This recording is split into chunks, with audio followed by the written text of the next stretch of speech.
이 지구상에 전쟁이 많이 일어나고 있습니다. 지금 중동에서도 하마스와 이스라엘이 거의 전면전을 벌이고 있죠. 지난주에 이 하마스가 잡아갔던 인질 중에서 할머니 두 분을 풀어줍니다. 그런데 이 할머니가 하마스로부터 풀려나다가 갑자기 하마스 대원에게 돌아가서 보시다시피 손을 잡고 뭐라고 한마디를 던지고 옵니다. 그것이 이슈가 돼서 뉴스에 나왔습니다. 이 할머니는 이 하마스 대원에게 니들은 비겁한 겁쟁이야 라고 그동안 억눌렸던 그 말을 했을지 모릅니다.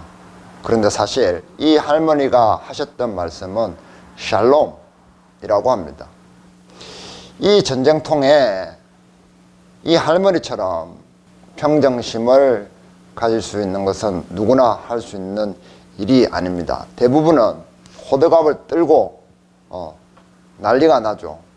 오늘 본문도 유라굴라라는 광풍을 만나서 사람들이 호들갑을 떨고 난리를 치는 그런 상황입니다.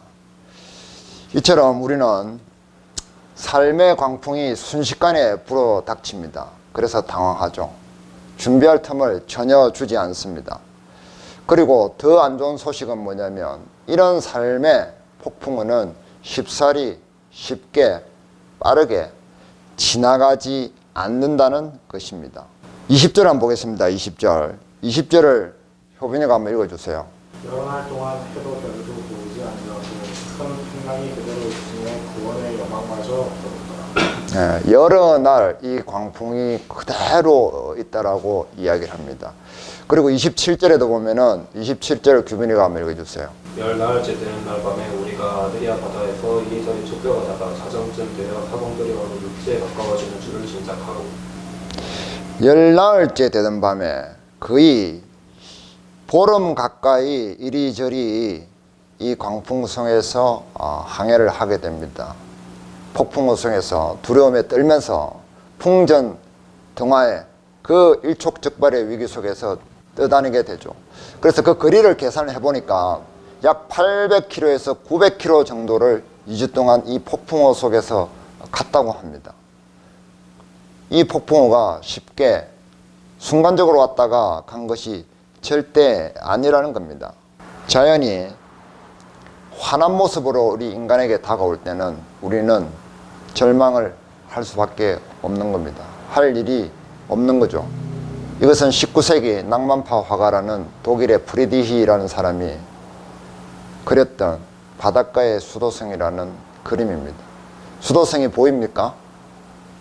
보일 듯 말 듯.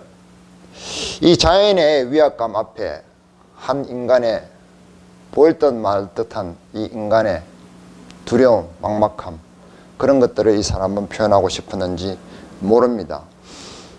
그래서 이 폭풍우가, 삶의 폭풍우가 몰려올 때 우리 사람은 절망하게 됩니다. 20절 보십시오. 20절. 여러 날 동안 해도 별도 보이지 아니하고 큰 풍랑이 그대로 있음에 뭐라고요? 구원의 여망마저 없어졌더라. 완전히 절망을 하는 거죠. 우리는 더 이상 살 수가 없을 것 같아 라고 서로의 얼굴을 보면서 무서워하는 그런 상황이 되어버린 겁니다. 많은 목사님들이 설교할 때 그러죠. 우리가 재난 속에서 고민하고 당황하고 절망하는 것은 뭐 때문이다? 하나님을 신뢰하지 않기 때문이다 라는 이야기를 많이 듣죠. 그러나 우리가 절망하는 것은 사실 좋은 징조입니다. 왜냐하면 사람이 가장 최악의 경우에 상황에서 절망했을 때 그때 비로소 하나님의 음성이 들리기 시작하기 때문입니다. 그 전에는 하나님의 음성을 사람들이 대부분 무시합니다. 자, 21절 보십시오. 여러 사람이 오래 먹지 못하였음에 바울이 서서 말하되 여러분이요 내 말을 듣고 어쩌고 저쩌고 나오죠. 자, 바울이 언제 일어나서 이야기를 합니까? 떠나기 전에 백부장한테 이야기했을 때는 듣지 않았습니다. 물론 선원들과 선주도 듣지 않았죠. 그런데 이렇게 구원의 여망마저 없어졌더라 라는 말 뒤에 비로소 바울이 일어나서 내가 너희에게 충고했는데 듣지 않았잖아. 이제라도 이렇게 하십시오 라고 이야기를 했을 때 귀를 기울이기 시작했다는 것입니다. 이것이 좋은 징조라는 것이죠. 우리는 성경 곳곳에서 이러한 사례들을 많이 만날 수 있습니다. 대부분의 사례가 그렇죠. 특별히 우리가 대표적으로 누가복음을 한번 보겠습니다. 4절, 5절 같이 읽겠습니다. 말씀을 마치시고 시몬에게 이르시되 깊은 데로 가서 그물을 내려 고기를 잡으라. 시몬이 대답하여 이르되 선생님 우리들이 밤이 새도록 수고하였으되 잡은 것이 없지만은 말씀에 의지하여 내가 그물을 내리라이다 하고. 자, 베드로가 밤새도록 자기 모든 지식과 수단을 동원해서 물고기를 잡으려고 했는데 허탕이었습니다. 그 허탕 치기 전에 예수님께서 말씀을 하셨으면은 베드로가 귀담아 들었을까요? 안 들었을까요? 전혀 아닙니다. 듣지 않았습니다. 그래서 자기가 더 이상 할 일이 없어졌을 때 그때 예수님께서 말씀을 하신 것입니다. 베드로는 자기의 무능력 끝에서야 비로소 예수님께 귀를 기울였습니다. 그리고 그는 깊은 곳으로 그제서야 내려갑니다. 그리고는 엉뚱한 말과 행동을 합니다. 자, 8절 다시 보겠습니다. 8절. 시몬 베드로가 이를 보고 예수의 무릎 아래 엎드려 이르되 주여 나를 떠나소서 나는 죄인이로소이다 하니. 자, 물고기를 예수님 말씀대로 실컷 엄청나게 잡았는데 갑자기 나는 죄인으로소이다 고백을 하고 또 엎드리는 겁니다. 우리가 잘못 언뜻 보면은 무릎을 꿇고 예수님께 말씀드렸다고 할 수 있는데 무릎을 꿇은 것이 아닙니다. 뭐라고 되어 있어요? 예수의 무릎 아래에 엎드려 이르되 엎드렸습니다. 옛날 사람들은 하나님께 제사를 지낼 때 무릎을 꿇고 제사를 드린 것이 아니라 완전히 땅에 가슴과 머리를 대고 엎드렸습니다. 그렇게 해서 하나님께 경배하는 것이 예라고 생각을 했습니다. 완전히 예수님의 무릎 아래까지 내려가게 된 거죠. 왜냐하면 우리가 이 대목에서 예수님의 말씀대로 준행했기 때문에 물고기를 잡았다고 대부분 이야기하지만 말씀의 핵심이 무엇인지 얘기하지 않습니다. 예수님께서 하신 말씀의 핵심은 무엇입니까? 여기서 4절 깊은 데로 가서 깊은 데입니다. 헬라어로 바토스 깊은이라는 뜻을 가지고 있습니다. 깊은 데 그물을 던졌습니다. 그동안은 얕은 데 그물질을 했다고 볼 수 있습니다. 70인역이라는 성경에서는 이 깊은이라는 의미를 가장 낮은 이라는 뜻으로 해석을 했습니다. 심오함 이렇게 해석하기도 했고요. 그래서 가장 깊고 낮은 곳에 내려갔을 때 물고기를 잡아 건져 올렸습니다. 베드로는 그 깊은 데 내려갔을 때 비로소 하나님을 알게 되었던 겁니다. 그래서 자기 얕은 생각으로 얕은 데서 물고기 몇 마리 잡아가지고 사람들에게 손 안 벌리고 홀로 서기를 하려 했던 자신의 그 무능함 앞에 고개를 숙인 것입니다. 그리고 자기가 그 물고기 몇 마리 잡으려고 아둥바둥 하는 그 물고기를 내어놓는 바다보다 더 크신 창조주를 몰라봤던 죄, 그 창조주에 대해서 무식한 그것이 얼마나 큰 죄임을 깨달았던 겁니다. 그래서 베드로는 주여 저는 죄인입니다. 저를 떠나소서 라고 얘기를 하잖아요. 그리고 나중에는 이런 고백을 하죠. 주님 그리스도시요 살아계신 하나님의 아들이심이니이다. 이런 고백을 나중에 하게 되는 그런 계기가 되는 겁니다. 우리는 이렇게 하나님에 대해서 예수님에 대해서 모르고 차별하죠. 제가 여기서 설교를 하면은 앉아서 졸립니다. 그죠? 앉아서 졸잖아요. 근데 만약에 빌 게이츠가 와가지고 어마어마한 부자가 와가지고 강연을 하면은 절대 안 졸립니다. 어떤 사람도 졸 수가 없어요. 돈 버는 방법에 대해서 이야기를 한다면 절대 안 졸립니다. 그리고 혹시라도 졸까봐 빌 게이츠가 내 강연을 들으면 잘 들으면 1억을 주겠소 라고 이야기하면은 완전 1000% 정도 안 졸 것입니다. 그리고 또 빌 게이츠가 내가 돈 버는 방법을 당신에게 분명히 알려줄 테니까 나한테 1억을 투자하세요 라고 하면 빚을 내서라도 1억을 그 사람에게 갖다 바칠 것입니다. 제가 설교하는데 왜 안 듣고 빌 게이츠가 얘기하면 왜 듣느냐, 왜 차별하느냐 이 얘기를 하려는 것이 아니라 예수님이 여기 와서 하나님의 놀라운 영생에 대해서 이야기를 한다고 해도 좋을 것이라는 얘기를 하고 있습니다.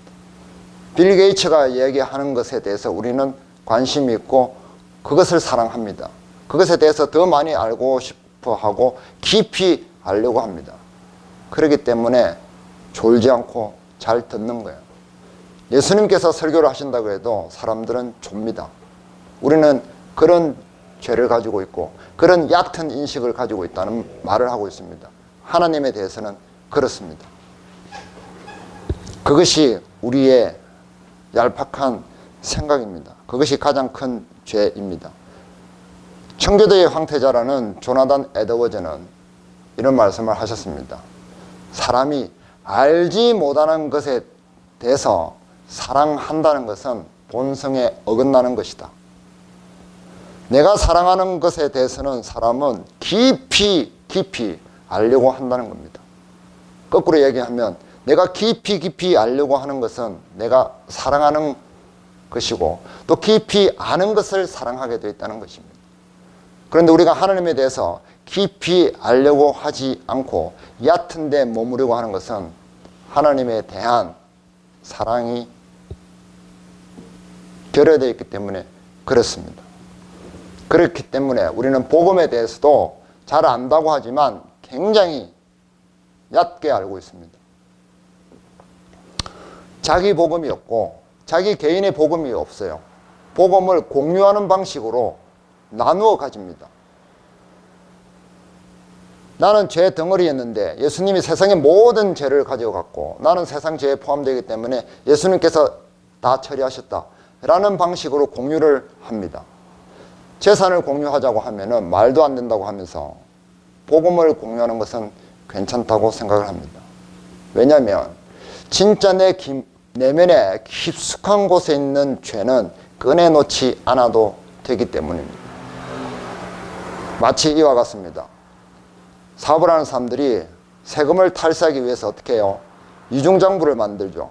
그래서 진짜 장부는 깊숙한 곳에 숨겨놓고 아무도 찾을 수 없도록 딱 보관을 합니다. 그래 놓고 보여주는 것은 세무서에서 조사를 나오면 이중장부를 꺼내놓고 맞이합니다. 그런 식으로 우리는 하나님을 맞이하고 교제하려고 덤비는 겁니다. 베드로가 그랬다는 것입니다. 베드로는 그것을 깨닫게 된 것입니다. 우리는 내 진짜 내면의 깊은 진범은 감춥니다. 그래 놓고 얕은 데 있어서 누구나 다 공유할 수 있는, 누구나 다 얘기해도 크게 부끄럽지 않고 문제되지 않는 그런 죄들만 내놓고 교제하고 하나님께도 그것만 고백하고 자백하는 식입니다. 그래서 모든 것이 다 끝났다라고 얘기하죠. 그래서 계속해서 내 내면에 광풍이 불어 일어나는 겁니다. 유라굴로가 계속해서 불어 제끼는 겁니다. 내 감정을 절대로 내가 통제할 수 없는 그런 삶의 방식으로 연명해 가는 겁니다.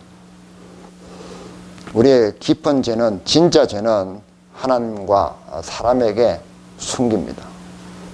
얕은 데서 다 보이는 것만 대충 꺼내놓고 그것 가지고 사람들과 소통하려고 하고 하나님과도 소통하려고 합니다. 그렇기 때문에 문제가 해결이 되지 않습니다. 제게 어떤 손님이 와서 자기는 이 머릿속에 큰 흉터가 있기 때문에 아주 고민이라고 이야기를 합니다. 또 어떤 사람은 탈모가 심해서 죽겠다고 무슨 방법이 없겠냐고 이야기를 합니다. 어떤 사람은 머리가 너무 휘어져서 이거 어떻게 하면 좋냐고. 제가 물어보지도 않았는데 올 때마다 이야기합니다. 하소연하듯이 애원하듯이 커밍아웃을 합니다. 자기의 부끄러운 수치를 다른 사람들에게는 이야기하지 않지만 저에게는 와서 이거 어떻게 하면 좋겠냐고 계속 이야기를 합니다. 자기가 진짜 스트레스 받는 부분은 저한테 계속 이야기를 하는 겁니다. 왜 이분들이 저한테 와서 그 이야기를 하느냐 말이에요. 제가 시키지도 않았는데, 그리고 때로는 듣고 싶지도 않은데 이야기를 한단 말이에요. 자기가 가장 자기를 괴롭히는 고통이기 때문에 그렇습니다. 이처럼 사람마다 자기를 괴롭히는 고통이 있고 자기의 그 고통을 불러오는 자기 진짜 죄가 있습니다. 그 죄를 하나님 앞에 내어 놓았던 적이 있어야 되고 거기에 대해서 계속해서 고민하고 예수님께 그것을 고백해야만 합니다. 머리에 카락에 고민이 있는 사람은 저에게 이야기를 하는 이유가 단 한 가지입니다. 저는 헤어 전문가이기 때문에 그렇습니다. 예수님은 죄를 처리하시고 죄를 다루시는 전문가이십니다. 그렇기 때문에 그분에게 나의 모든 죄를 내어놔야만 합니다. 그래야만 예수님과 깊은 관계를 맺을 수가 있습니다. 예수님은 내 내면에 깊숙한 죄의 그 진범을 처리하실 것입니다. 어떻게 처리하셨는지 그것을 내가 정확하게 구체적으로 알아야 합니다. 두리뭉실하게 알기 때문에 값싼 복음이 되고 은혜가 은혜되지 못하고 복음이 희미해지게 되는 겁니다. 예수님께서 성경에 보면은 맹인의 눈을 뜨게 하신 방법과 중풍병자를 낫게 하신 방법이 다릅니다. 열병을 낫게 하신 방법도 다르고 간음을 하다가 들킨 여자를 구원하는 방식도 달랐습니다. 이처럼 각 사람에게 예수님께서 그 죄를 처리하시는 방법도 다른 거예요. 그렇기 때문에 내가 그것을 모른다는 것은 복음에 대해서 잘 모른다는 겁니다. 그리고 예수님에 대해서도 잘 모른다는 겁니다. 얕게 알고 있는 일반적인 상식에 불과한 겁니다. 그렇기 때문에 신앙생활을 얄팍하게 얕게 하는 겁니다. 한꺼풀만 제끼고 들어가면은 사람들이 멍해지는 겁니다.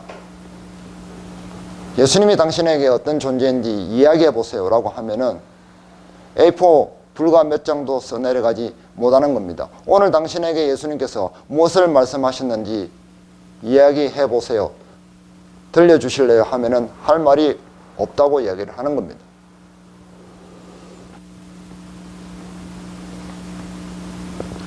그래서 이 복음의 은혜에 대한 감각이 둔해집니다. 이 은혜에 대한 감각이 둔해지면 두려움에 민감해집니다. 대신에.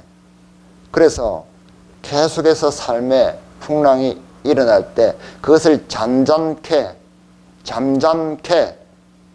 할 수 있는 능력이 없는 겁니다. 예수님은 풍랑을 제자들을 보는 데서 잔잔케 하신 분입니다. 그 예수님의 고요함을 내가 소유할 수 없게 되는 겁니다. 요새 광고에 오나라인가? 탤런트가 5초만이라는 광고를 하죠. 5초만 기다리면은 사고가 안 난다. 우리는 5초를 견디지 못하는 그런 감정의 베이스를 가지고 있어요. 예수님은 풍랑을 잠잠케 하시는데 그 예수님을 소유하지 못했기 때문에 아무리 신앙생활을 한다고 해도 자기에게 거슬리는 말을 하면은 5초를 참지 못하고 감정을 쏟아내는 겁니다. 그 사람을 미워하는 겁니다. 그 사람을 대면하기 싫어하는 겁니다. 부담스러워하는 겁니다. 나의 소셜 네트워크에서 지우는 겁니다. 그러나 예수님을 알면은 고요함에 대해서 알게 됩니다. 예수님은 풍랑을 잔잔케 하시는 분입니다. 그래서 하나님의 나라는 고요한 나라입니다. 출애굽기 보겠습니다. 출애굽기 24장 9절로 11절까지 다 같이 읽겠습니다. 모세와 아론과 나답과 아비후와 이스라엘 장로 70인이 올라가서 이스라엘의 하나님을 보니 그의 발 아래는 청옥을 편 듯하고 하늘같이 청명하더라.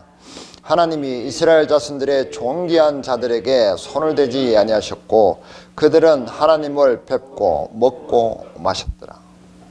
그의 발 아래는 청옥을 편 듯하고 하늘같이 청명하더라. 광풍이 없고 고요함이 있는 아주 깨끗한 나라입니다. 오염되지 않고 더럽지 않고 감정의 물결이 일어나지 않고 더러운 말들이 오가지 않는 그런 나라였습니다.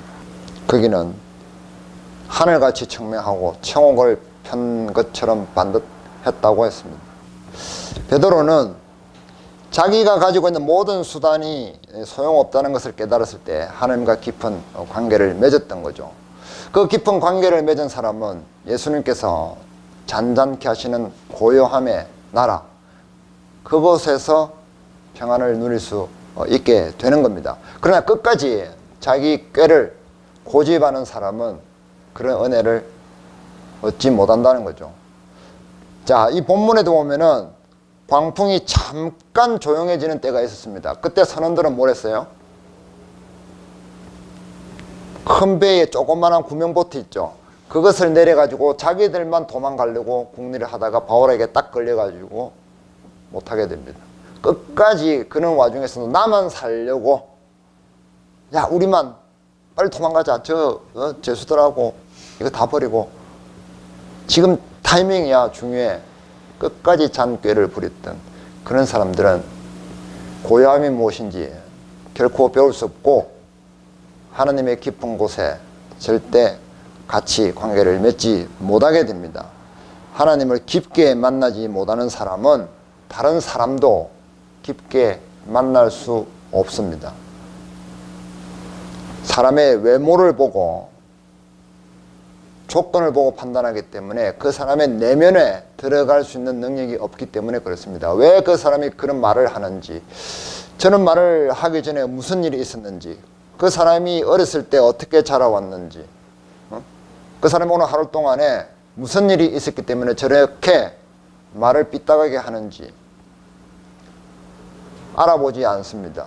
다만 그 사람이 하는 말과 행동과 눈빛과 표정과 몸짓 그런 것을 보고 판단하기 때문에 관계가 깊어질 수가 없습니다. 그래서 멀리하죠. 거리를 두고 중요한 것은 말하지 않습니다. 내 속에 있는 것도 숨기고 거칠의식으로 그 사람을 대우합니다. 중요한 것은 알려주지 않습니다. 그러면 상대방도 그것을 알아요. 느낍니다. 똑같이 느낍니다. 그렇기 때문에 자꾸만 관계가 멀어집니다. 깊게 사귈 수가 없습니다. 가족이나 친구나 직장 동료나 똑같습니다.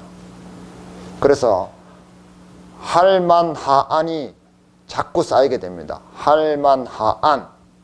할 말은 많은데 하지 않는다.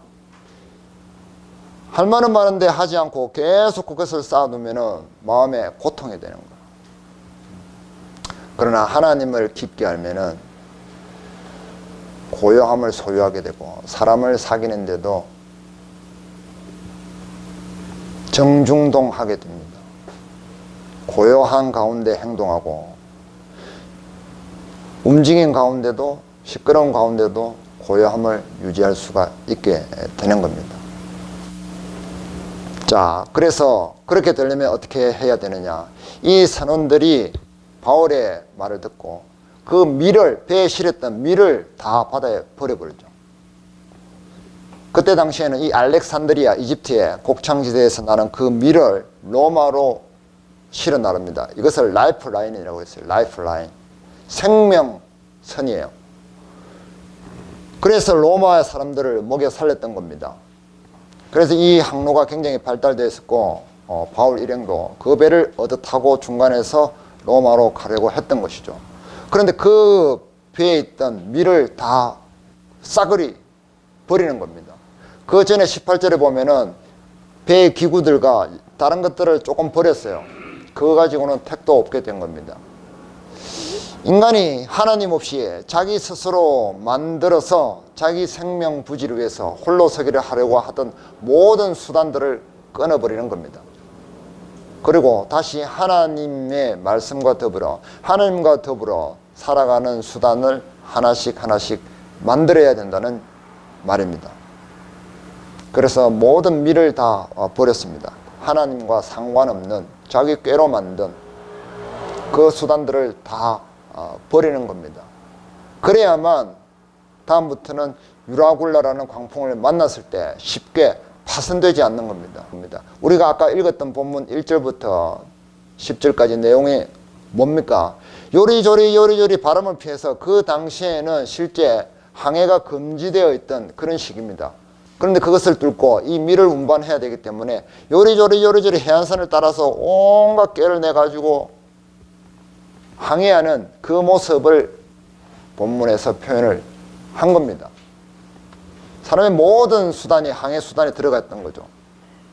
그런데 그것을 피해서 이제는 되겠는 걸 했는데 유라굴로가 들이닥친 겁니다. 사람의 생각은 거대한 자연 앞에 무용지물이 될 때가 너무 많습니다. 그럴 때 우리는 당황하게 되고 하나님 없는 상황에 처했다는 것을 알게 되는 겁니다.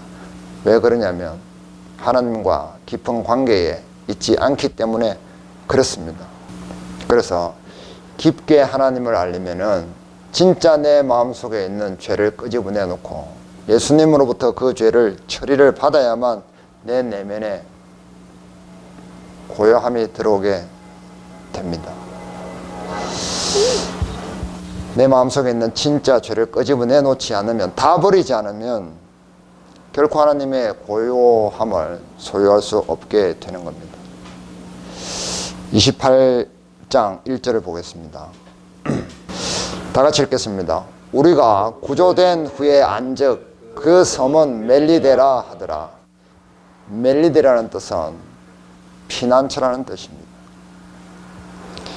이 광풍 속에서 여러 날 목숨이 위태위태하는 상황에 있었지만 그들은 그때에 다행히도 바울이 전하는 하나님의 메시지를 들었습니다. 그 결과로 아무도 죽지 않고 이 멜리데에 도착을 하게 된 겁니다. 그들은 절망했지만 그 절망의 끝에서 비로소 하나님의 음성에 귀를 기울고 그 결과 고요함의 나라에 도착할 수 있게 된 것입니다. 인간의 한계의 끝에서 비로소 하나님의 음성을 듣는 방법을 알았고 그 음성을 통해서 깊은 데에 있는 하나님과의 관계 속에서 고요함의 나라에 도달하게 된 것입니다.